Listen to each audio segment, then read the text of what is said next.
Ақтөбеге 2 күндік жұмыс сапарымен парламент мәжілісінің депутаттары келді. Қуаныш Сұлтанов, Бақытжан Ертаев, Жанат Жарас бастаған халық қалаулылары алдымен Greenhouse Қазақстан серіктестігінің жылыжай кешенін аралап көрді. Жалпы аумағы 9,5 гектарды құрайтын кешеннің құрылысына 5 миллиард 740 мың теңге жұмсалған. Кешен өткен жыл іске қосылды. Жылына 7 мың тонна қияр мен қызанақ өнімдерін өндіретін жылыжайда 120 адам жұмыс істейді.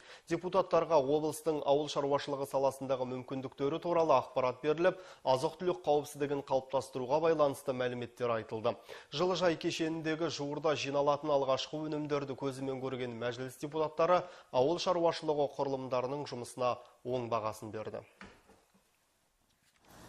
Бір кезде біздер аға буын өкілдері жақсы білеміз. Мысалы, осындай көкөніс өнімдері, тамаққа қажетті өнімдердің бәрін бір жақтан алып келіп, және оның өзі қанша әңгіме болатын еді. Ал енді 9 гектардан астам, 9,5 гектар жерде осындай өнім өніп, ол ақтөбеліктерді ғана қамтамасыз етіп отырған жоқ, көрші облыстарға, өңірлерге, Ресейге, осындай міне рынок деген осы барлығы халықтың тұрмысына қызмет етіп жатқан дүние.